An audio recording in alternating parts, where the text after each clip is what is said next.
conselhos para ele. Todos nós sabemos que Paulo ele escreve 13 cartas ou epístolas, né? Chamamos de cartas porque são pessoais e epístolas porque são gerais.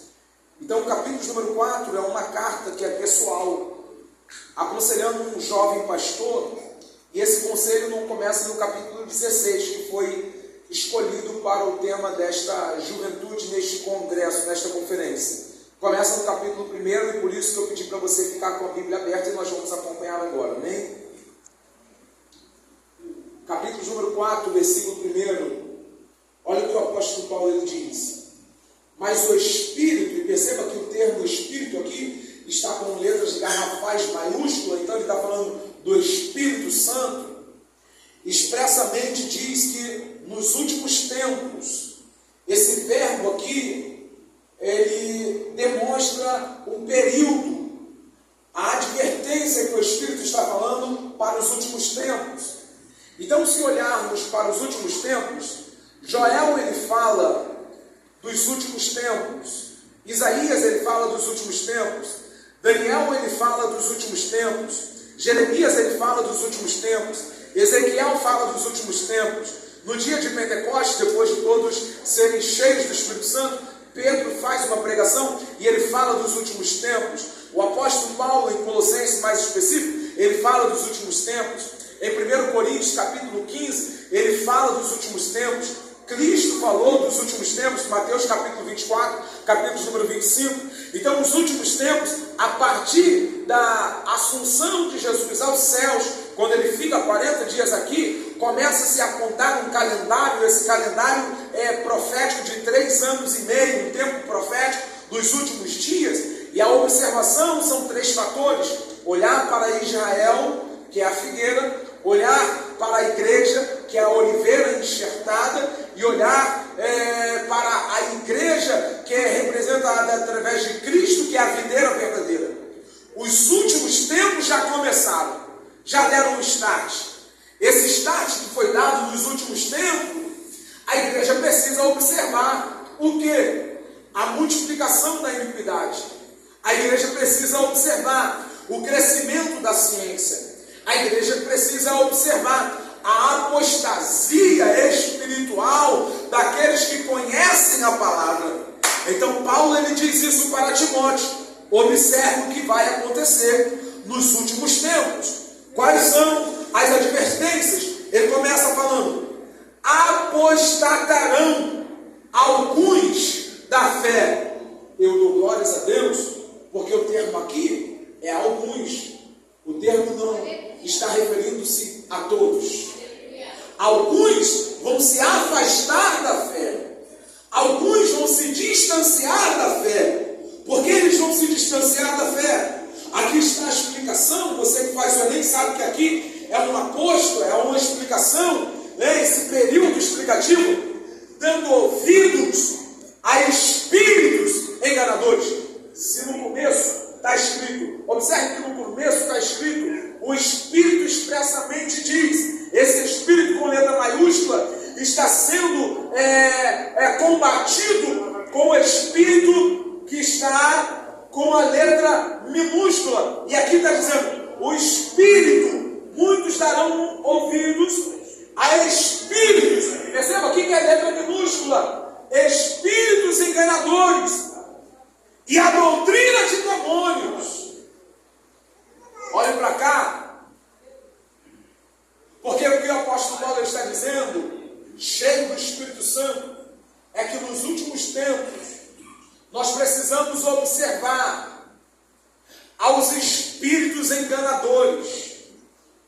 Esse espírito, aleluia, os espíritos enganadores que vão apostatar muitos da fé, dizendo que não tem nada a ver, dizendo que é normal, dizendo que tudo é relativo, desviando da fé, e essa fé aqui é fundamentada na sã doutrina que nós temos, no versículo número 16, e doutrina aqui, eu não estou falando de roupa, doutrina aqui, eu estou falando das bases elementares da nossa fé, que é a salvação, santificação, regeneração, batismo com o Espírito Santo, línguas, poder de Deus, arrebatamento, parousia, vida com Cristo, céu. Ele está falando, perceba que muitos virão nos últimos tempos tentando enganar alguns. Nós precisamos ter cuidado, porque nós poderemos ser iludidos com bonitos argumentos sutis. Os pastores do YouTube, os pastores da Netflix, os pastores do TikTok, porque hoje muitos estão sendo enganados porque não querem dar ouvido à liderança, ouvido aos pastores. Timóteo lhe foi advertido naquela época, e hoje, nesse tempo que nós temos uma pregação muito rápida, em 30 segundos, se eu não gostei dos primeiros 10 segundos que ele falou, eu passo para cima e eu dou uma lição de casa aí para essa juventude. Assista no Netflix O Dilema das Redes. Eu vou falar de novo, O Dilema das Redes. Eu vou falar a terceira vez, O Dilema das Redes. O engenheiro do YouTube, do Gmail, do grupo Meta, que é o Instagram, que é o WhatsApp, que é o Facebook, todos eles se reuniram para tentar dizer como as mentes são contaminadas e dominadas pelas redes sociais. E eu não estou falando que foi um crente que produziu. Os engenheiros, os fundadores fizeram isso para colocar como nós somos influenciados. Por exemplo, se você falar assim, eu estou querendo comprar um sapato, e o telefone não estiver no modo avião, daqui a pouco vai aparecer um sapato ali no teu celular, porque é captado, e daqui a pouco aparece na página do teu Instagram. Então os espíritos enganadores, ele também faz isso dentro da igreja, deturpando alguns da fé. E por isso que o Brasil é recordista no número de desigrejados, porque os desigrejados são aqueles que sabem de tudo, são aqueles que não precisam de pastores, são aqueles que não precisam de tomar a Santa Ceia, são aqueles que não querem ofertar, são aqueles que não querem adorar em comunhão. Agora o apóstolo Paulo ele fala assim, olha, cuidado! Porque nos últimos tempos, os espíritos enganadores, a doutrina de demônios. Que doutrina de demônio é essa, pastor? A cultura woke, que tem invadido o Brasil, que tem invadido as escolas, a cultura que tem invadido algumas igrejas, exemplo como a igreja contemporânea, trazendo as práticas de lascívia, sodomia, profanação. O apóstolo Paulo está advertindo a Timóteo, dizendo, cuidado, cuidado. Aí no versículo 2 ele diz assim, ó, porque isso é doutrina de demônio e pode enganar muitos. Aí versículo 2, pela hipocrisia de homens que falam mentiras, tendo cauterizado a sua própria consciência. Se eu fosse você, nessa conferência, nesse congresso, pegava uma caneta ou pedia emprestado e marcava ou colocava aí, anotava no seu celular, o termo cauterizar aqui, que ele está falando, era algo que acontecia na época, quando alguém pegava um ferro e se tivesse alguma doença que ia se proliferar em todo o corpo, queimava-se aquela parte da pele, para a doença não se alastrar. Então a pele perdia a sensibilidade, podia tocar, podia furar, acontecer o que fosse, mas a pele estava cauterizada. Então o apóstolo Paulo está usando um termo tão rígido aqui, a psicologia chama isso aqui de mente rígida. O que é mente rígida? Que não há mais flexibilidade para se dobrar ao que é correto, ao que é incorreto, para ser advertido. Olha o que o Provérbios diz: melhor é o jovem que ouve a instrução do que o rei e rico que não quer ser mais advertido. Então o apóstolo Paulo está dizendo para Timóteo: cuidado pela hipocrisia. Qual é a hipocrisia? O termo hipocrisia aqui era dado para os hipócritas, que eram como atores, artistas, que eles estavam dentro dos locais da Grécia Antiga e eles andavam com a persona. A palavra personalidade vem de dois radicais, um que é ethos, o outro que é moros, ou seja, ética e moral. O hipócrita não tinha nem ética nem moral, porque ele atuava, ele era um bom atuante. Então o termo hipócrita, posteriormente, ele foi um termo pejorativo, mas anteriormente o termo hipócrita vem de hipo, ou seja, muito, aquele que conseguia fazer atuando. Então o apóstolo Paulo está falando: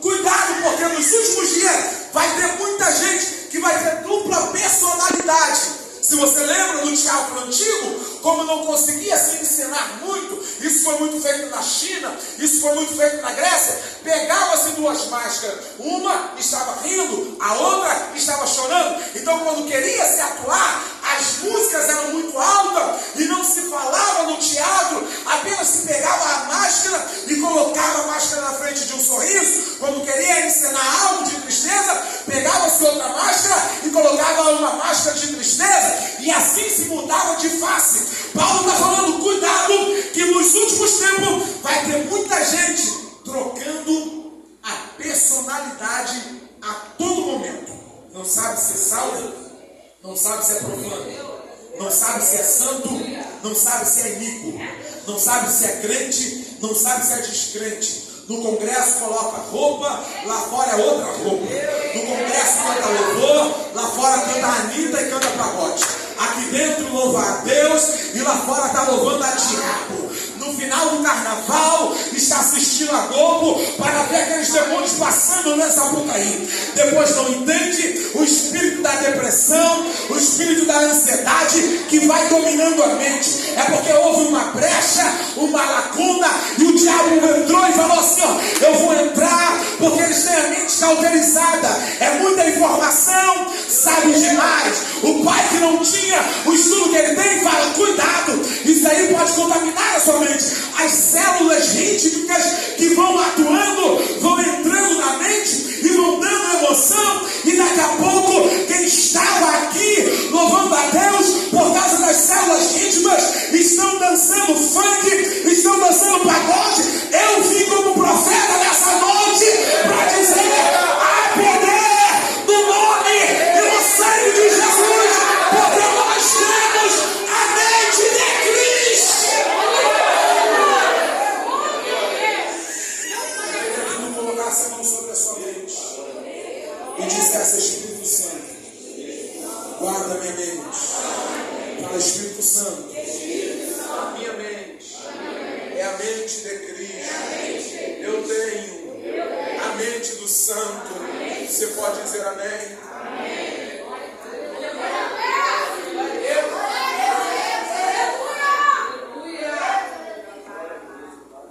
Por isso que a Bíblia diz de tudo que deve se guardar no seu coração, porque nele procede a saída da vida. E coração aqui não está falando do órgão interno que está entre o peito, está falando do psique. Versículo número 3. Olha quais são as doutrinas de demônio. Agora nós vamos elencar aqui as doutrinas de demônios. Olha quais são as doutrinas de demônios para aqueles que estão com a mente cauterizada. Vamos lá? Versículo número 3. Número 1. Proibindo o casamento. Está ótimo, ótimo. Obrigado. Você sabia que nunca houve uma época em que a maioria dos solteiros com mais de 30 anos estão morando dentro da casa dos pais ainda, porque não querem se casar, dá problema demais, é muita fadiga. E olha que isso é uma doutrina de demônio, porque a primeira doutrina de demônio vai falando, ordenando, proibindo o casamento. Se proíbe o casamento, entra-se a cultura marxista. Karl Marx ele falava, se nós queremos destruir uma sociedade, nós precisamos eliminar a família. Se você vai estendendo para não se casar, cadê o jovem solteiro? Levante a mão aqui. Não, eu sei que tem mais. Cadê o jovem solteiro? Levante a mão aqui. Isso, a bênção tua pode estar aqui dentro hoje. Vai casar onde, irmão? Vai procurar onde? É aqui, não é, pastor José? Conhece aqui, namora, noiva, casa aqui dentro. E não é namorar para enrolar, não. É coisa rápida. Olha só a doutrina de demônios, espíritos enganadores. Casamento não presta. Aí as meninas começam a falar, todo homem é igual. Aí os homens começam a falar, as meninas são tudo boba, não tem ninguém que preste dentro da igreja. Olha só a doutrina de enganação que começa a atuar e passar por aí. E aí eu começo a fazer uma pergunta, que a menina esperta para quê, rapaz? E você, moça, quer um homem mais o que você quer?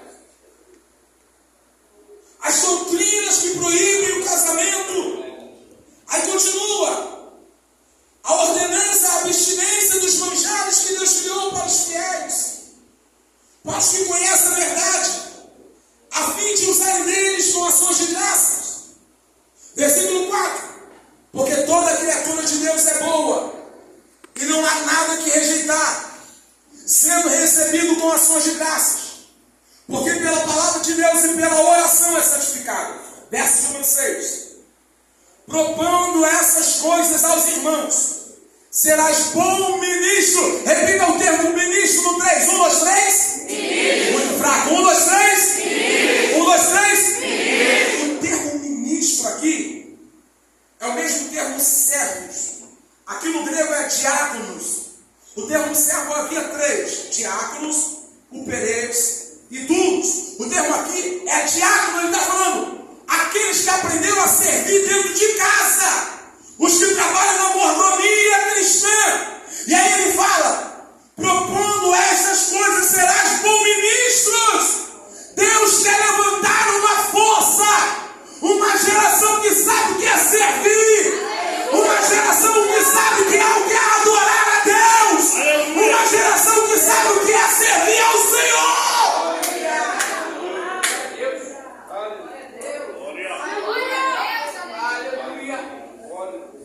Aí perceba que ele fala: criado com as palavras da fé e da boa doutrina.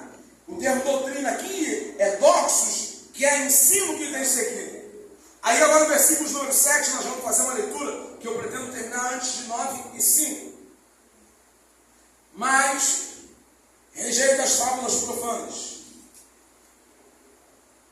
e de velhas, e exercita-te a ti mesmo em piedade. Isso aqui é oração, jejum, monte, santificação. Versículo 8. Porque o exercício corporal para pouco aproveita, mas a piedade para tudo é proveitosa, tendo a promessa da vida presente e da que há de vir. Ele não está falando que o exercício corporal não serve para nada, até porque o nosso corpo é templo do Espírito Santo. Mas ele está falando: se for para você exercitar o teu corpo, até porque é saúde, não deixe de exercitar o teu espírito, não deixe de exercitar a tua alma. Aí versículo número 9. Esta palavra é fiel e digna de toda aceitação, porque para isto trabalhamos e lutamos, pois esperamos no Deus vivo, que é o Salvador de todos os homens, principalmente dos fiéis. Manda estas coisas e ensina-nos. Eu quero abrir um parênteses aqui. Ele está falando com um jovem, ele não está falando com um velho. Eu tenho 36 anos, prego desde 9 anos de idade.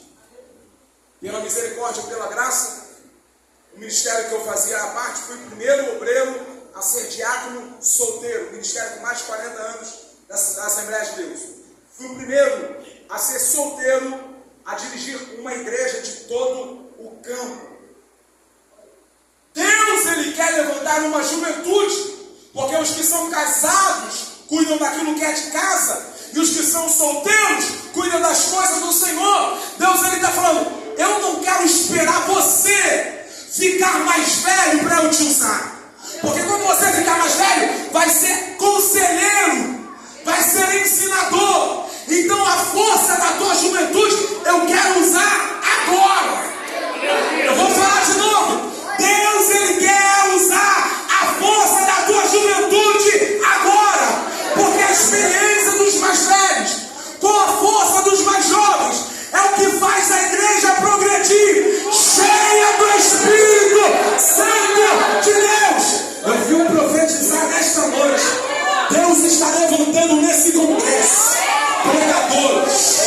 Deus está levantando neste congresso pastores, homens que serão do altar, missionários, e você vai ser usado, vai se formar, vai ser médico, vai ser doutor, vai ser engenheiro, vai ser dentista, vai ser advogado, vai ser promotor de justiça, mas vai ser cheio do Espírito de Deus.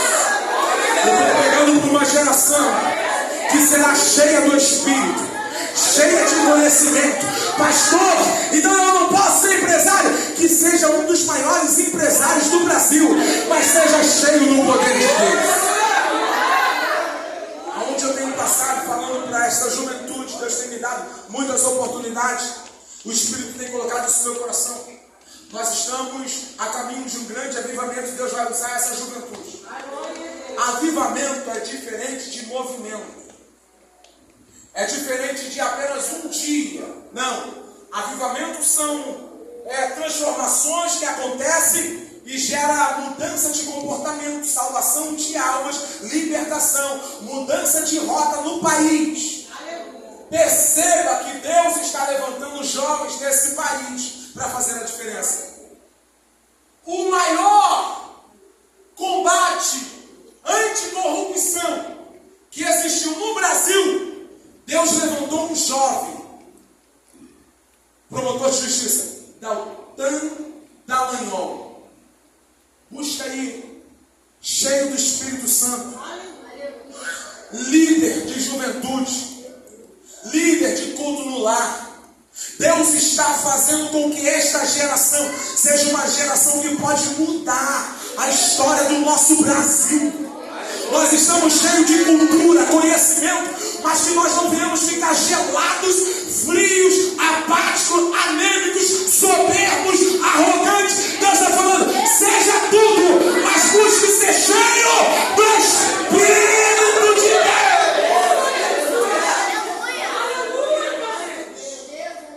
A Inglaterra viveu um grande avivamento. E sabe como viveu o avivamento da Inglaterra? Robert Reich. Ele começou a olhar para a juventude, para as crianças, o pai da escola bíblica dominical, e ele falou: os bêbados, os vassalos, os viciados, todos esses que andam pela Inglaterra, eles serão alcançados por um avivamento. E sabe aonde que vem esse avivamento? Nós vamos fazer uma escola de educação, e essa escola vai ser propagada pela palavra de Deus. Escute uma coisa, nós precisamos ser cheios. E olha o que diz o texto, eu já começo a encerrar. Não despreze o dom que há em ti. Olhe para cá. Deus está falando, não despreze o que eu te dei.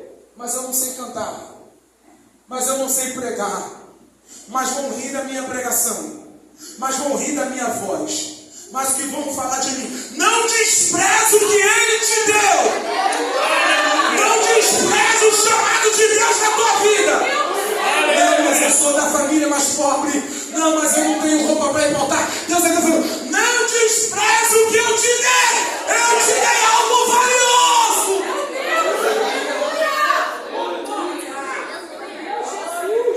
Não, mas vão debochar de mim. Mas vão, irmãos, Deus está falando, não despreze o que eu te dei, não.